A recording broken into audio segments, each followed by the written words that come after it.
Bonjour. Voici les grandes lignes astrologiques de ce mois de mars pour vous, amis Capricorne. Le mois de mars vous invitera à organiser votre existence, qu'il vous faudra structurer avec soin. Vénus rétrograde va agiter vos proches, et si dans un premier temps Mercure en bélier va vous permettre de bien dire les choses, sa rétrogradation à partir du 15 va semer les quiproquos. Alors écoutez attentivement avant de répondre. Surtout que les 2 premières semaines, Saturne dans votre 3e maison veille au respect de la parole donnée dans vos échanges quotidiens. Pour vous permettre de souffler, l'éclipse lunaire du 14 vous recommandera un voyage lointain des paysans. À partir du 20, le soleil en bélier illuminera votre foyer, réclamant votre attention. Tandis que Vénus et Mercure rétrogradant en poisson testeront vos liens familiaux. En amour, solitude ou ouverture s'esquisseront. L'éclipse solaire conjuguée à une nouvelle lune dans votre 4e maison initiera d'ailleurs un renouveau domestique. Mais surtout, Neptune, entrant en bélier, va transformer votre maison en refuge pour les années à venir. Heureusement que Pluton dans votre maison de l'argent promet aussi une refonte bénéfique. Capricorne, ce mois de mars allie rigueur et cœur. Ainsi vous pourrez accueillir les autres dans la paix. Si vous voulez plus de précision, vous pouvez écouter mes horoscopes chaque semaine qui reviendront sur chaque transit plus précisément. Voici donc votre tirage de mars, ami Capricorne. Un tirage qui s'entrecroise de manière très intéressante puisque 3 grandes figures émergent dans ce tirage. J'ai la papesse ici et la papesse là au dos. J'ai l'empereur ici au dos et l'empereur ici.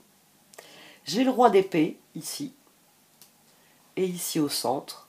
J'ai aussi un as de coupe, un as de bâton. Et puis j'ai le maître, la carte du maître avec le 4 d'épée. 4 d'épée qui est ressorti sur la papesse. Oui, faites comme la dame au miroir, regardez attentivement la situation. Et attentivement le tirage. On a l'intuition de la papesse ici, le 4 d'épée, le 2 de bâton et la force. Au dos, on avait le 9 d'épée. Malgré vos peurs, vous allez vous lancer dans quelque chose. Votre intuition va vous dire c'est ce qu'il faut faire. Mais votre intuition, j'ai envie de dire dans la seconde suivante, va vous dire sors de là tout de suite. On va prendre ça comme exemple. Vous êtes arrivé sur le seuil de la maison de la vie et vous vous dites jolie la maison de la vie, on va aller voir s'il y a des copains dans le coin, s'il y a des choses à faire. Et vous êtes donc rentré dans une grande pièce, et aussitôt rentré dans cette pièce, votre intuition vous dit demi-tour, tout de suite. Je fous le camp de là. C'est 3 d'épée, diable et la tour. Et au dos, on avait le 8 de bâton. 8 de bâton, peut-être que ça va être un avertissement, peut-être que c'est un message qui va vous dire oh là, Capricorne, tu t'embarques dans un truc, ça va être un bordel, tu devrais pas. Ou peut-être que c'est tout simplement votre intuition, 4 d'épée, qui vous dit tout d'un coup non, non, en fait, mauvaise idée. Ma première idée, vas-y. Non, on n'y va pas. Arrête ça tout de suite. Et c'est vous qui allez devoir décider à quelle intuition vous allez devoir vous fier. Parce qu'ici, on a l'as d'épée, le 9 de bâton, la lune et le roi d'épée. Et au dos, j'ai la papesse. On a une énergie de renouveau pour le mois de mars, c'était déjà flagrant là en cette fin février, mais au mois de mars on a aussi une énergie de renouveau très forte qui est contrebalancée par 2 rétrogradations. Ben oui, Mars est redevenu direct, on a envie de faire plein de trucs, mais voilà, Vénus devient rétrograde et à la moitié du mois on a Mercure qui devient rétrograde. Donc peut-être que ce que vous pouvez faire en début de mois, vous ne pourrez plus le faire dès que Mercure redeviendra rétrograde. Je pense qu'il va falloir que vous vous ajustiez à la situation et que vous fassiez confiance à votre intuition quand elle vous dit « ça, je ne sais pas trop où ça va », on freine. À mon sens, c'est comme ça qu'il faut le prendre ici. Parce que le 9 de bâton va dans la lune. Les efforts, enfin, les efforts, oui, les efforts, la conscience qu'il y a dans un 9, dans une vibration de 9, va dans la lune, et ce roi d'épée prend alors une décision, as d'épée, en forme de papesse. Donc, soyez très très attentifs à votre intuition. Le maître, il est sur le 4 d'épée, il est sur cette réflexion de départ. La dame au miroir aussi, je trouve qu'elle met beaucoup d'emphase, parce que la dame au miroir, c'est une carte qui souligne que notre univers est ce qu'il est. Si vous regardez votre monde à travers un miroir, ce sera votre monde. Tout le reste, c'est des constructions de l'esprit. Tout le reste, c'est parfois votre intuition, parfois votre mental, parfois votre cœur, qui prennent la parole, qui vous disent « c'est joli ça, c'est pas beau ça, ça j'ai envie, ça j'ai pas envie ». La dame au miroir, elle vient bien souligner qu'il faut savoir, par moment, prendre du recul sur toutes ces petites choses qui font que notre réalité prend une certaine coloration de par notre état d'esprit. C'est de là que vient la notion du miroir. C'est une référence, par exemple, à des notions comme celle qui est développée dans le portrait de Dorian Gray. C'est bien simple, c'est le meilleur bouquin d'Oscar Wilde. Le personnage Dorian Gray, je ne vais pas rentrer dans les détails, tout le monde le voit comme un très bel homme. Et il ne vieillit pas, il ne vieillit jamais. Il est d'une très grande beauté. Mais quand il est face à un miroir, la réalité de sa laideur apparaît. Parce que c'est la magie d'un tableau qui fait qu'on le voit ainsi, etc. Mais c'est de ça qu'il s'agit ici. Ça vient vous dire qu'il faut regarder la situation pour ce qu'elle est, pas pour ce qu'elle semble être. Et que ça vous aidera sûrement à trancher quand votre intuition, elle vous dit on peut tenter le coup, ça pourrait marcher. Et quand elle vous dit oui, on pourrait tenter le coup, mais ça risque de pas marcher. Et d'arriver à trancher pour que finalement les choses se passent bien. Ce qui est intéressant dans ce tirage, c'est qu'il vous demande d'observer la situation en étant bien conscient que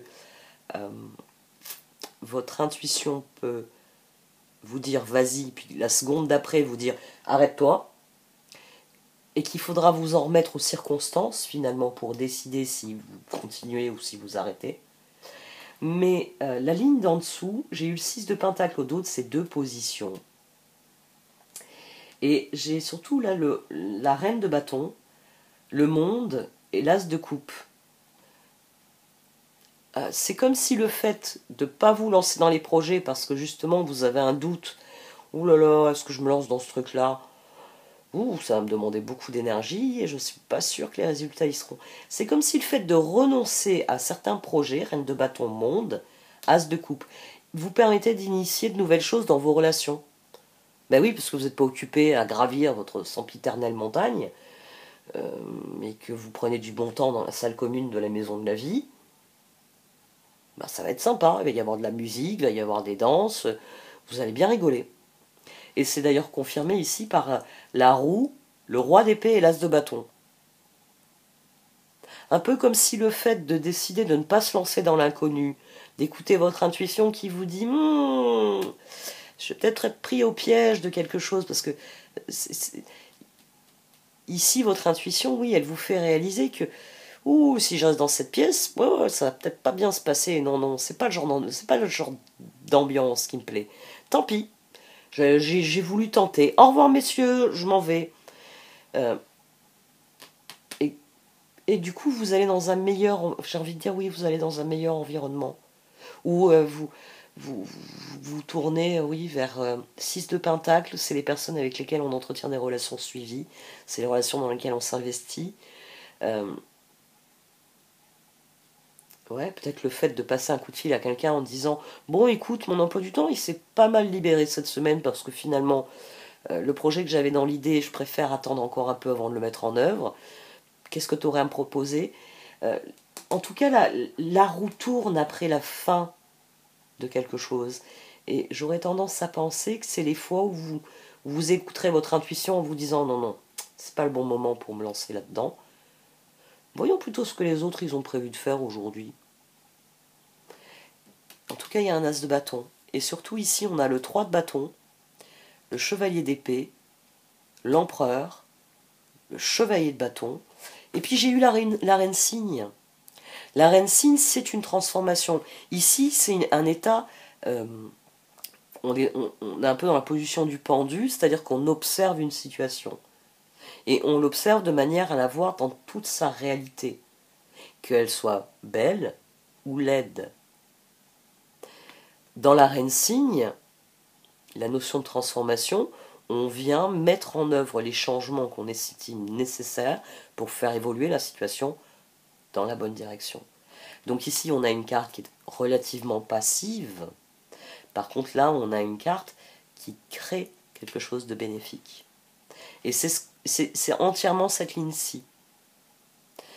Soyez attentif à votre intuition, parce que on a l'empereur, la papesse. La papesse, je répète 2 fois, la papesse, là, elle est couverte par le 4 d'épée. Là, ici, elle est la réponse que le roi d'épée trouve. Et d'ailleurs, maintenant, je note qu'il y a le chevalier d'épée sous la papesse. Et sous le chevalier de bâton, il y a le roi de bâton. Oui, n'ayez pas peur d'écouter votre intuition quand elle vous dit « Oh, je vais me retrouver pris au piège d'un truc qui ne m'intéresse pas, c'est pas pour moi. » Oui, c'est vrai, il est très beau ce magnifique restaurant où il y a plein de gens qui viennent pour se faire prendre en photo et mettre ça sur le net. Mais c'est pas mon ambiance. Je vais plutôt aller dans la salle commune là en bas où on va bien rigoler, on va bien s'amuser. C'est ça en fait. C'est refuser quelque chose et se dire j'ai bien fait de refuser cette invitation-là. L'autre, plus impromptu, plus inattendu, quelque part. Elle m'ouvre des perspectives qui sont bien plus intéressantes.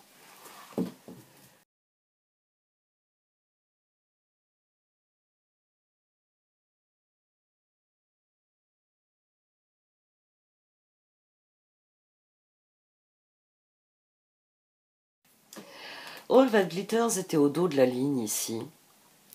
Qu'est-ce qui compte vraiment pour vous? J'aime bien mon exemple. Quand vous êtes arrivé sur le seuil de la maison de la vie, vous avez eu le choix entre l'endroit très glamour, fréquenté par des vedettes d'Hollywood, où vous allez pouvoir faire des photos et crâner sur les réseaux sociaux. Ou alors vous pouvez aller dans la salle de bal, la salle populaire, où il y a un petit orchestre sympa, où il y a des gens qui ne pensent qu'à danser et à s'amuser, où tout le monde va bien rigoler. Qu'est-ce que vous préférez? C'est de cet ordre-là. Hein. C'est de cet ordre-là parce que vous avez envie de changement. Mais vous allez être à un croisement et selon ce que vous allez choisir, c'est cette lune finalement. Vous aurez le karma de ce que vous choisirez. Si vous vous dites, bon, je vais m'emmerder ici, mais j'y reste, vous étonnez pas de vous emmerder. Et finalement, vous avez l'impression qu'il faut avancer à tout prix. Ça, c'est peut-être un peu un défaut de votre signe, le besoin de progresser à tout prix. Alors que ici, c'est pas tellement de progresser dont il est question. C'est plutôt de ce que vous pouvez libérer. C'est finalement le tirage en 2 temps là qui revient. C'est comme si, une fois que vous avez fait le tour des opportunités, ouais, vous préférez la petite fête sympa entre potes. C'est moins constructif pour votre avenir, moins utile pour votre image publique, mais tellement meilleur pour le moral. Et ici, il y a quelque chose qui se libère, mais à condition que vous fassiez taire la petite voix qui vous dit « Oh, mais tu ferais mieux de tenter le tout pour le tout, tu ferais mieux d'y aller quand même. Oui, c'est vrai qu'il y a des chances pour que ce soit pas sympa du tout, pas agréable du tout, pas du tout ce que tu veux, mais c'est pas grave, tente le coup. » Faites attention un peu à ça, parce que je trouve intéressant que All That Glitters vienne sur la carte de la tribu, et la carte de la tribu renvoie directement 6 de pentacle. Il ne faut pas oublier que ici, on a un 3 d'épée. Par contre là, on a un 3 de bâton.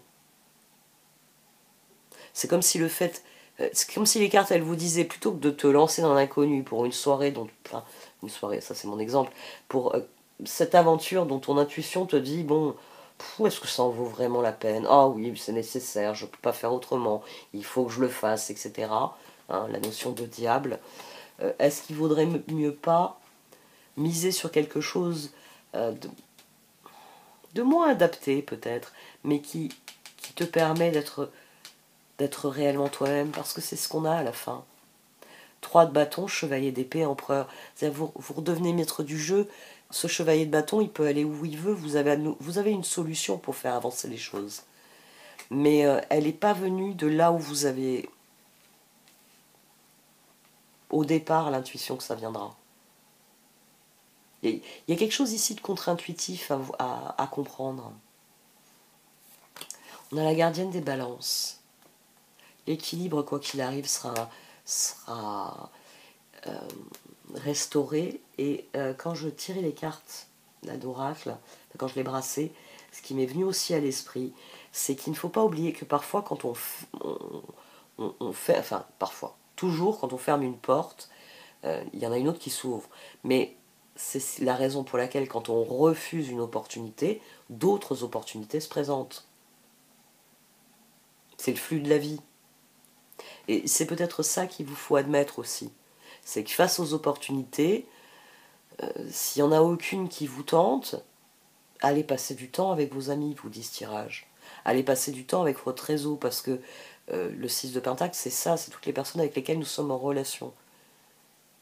Et peut-être qu'il y a une de ces personnes qui, en vous entendant dire « Ouh là là, j'ai renoncé, là, ce projet, j'avais pas ce qu'il fallait, j'avais pas l'endroit, le lieu, la bonne dynamique, etc. » Peut-être qu'il y a quelqu'un qui va vous dire « Mais attends, Capricorne, mais ton projet, là, parce que moi j'en ai un, écoute, il faut qu'on en discute. » Et peut-être que là, 3 de bâton, vos projets redémarrent du simple fait d'avoir fait ce pas en arrière, la dame au miroir, et la reine cygne. Et oui, vous n'aviez pas eu l'idée qu'en discutant avec machin truc, il allait vous apporter ce dont vous aviez vraiment besoin sur un plateau d'argent. Bon, voilà, je crois que j'ai exploré pas mal de pistes. C'est un tirage qui était quand même assez complexe. Donc, je vais quand même garder le fait de confiance à votre intuition. Mais prenez le temps, prenez le recul nécessaire. À grande décision, grande période de réflexion. Les petites décisions, on les prend vite. Les grandes décisions, il faut prendre le temps. Donc, vous pouvez très bien... Il peut y avoir ça aussi. Parfois, on peut être vraiment sûr que c'est ce qu'on veut, ou c'est ce qu'on ne veut pas, simplement en disant « Je prendrai ma décision dans 2 jours. » Ou dans une semaine, enfin, le délai que vous pouvez vous permettre. Et c'est là, quand vous allez voir ce que vous avez d'autres options possibles, que vous vous apercevrez peut-être que j'ai bien fait d'attendre, parce que les autres options sont plus intéressantes. Ça peut être aussi un bon moyen d'aborder, on va dire, cette phase un peu délicate là. Bon, cette fois j'arrête. Merci de m'avoir écouté, vous pouvez liker, commenter ou partager cette vidéo. Au revoir.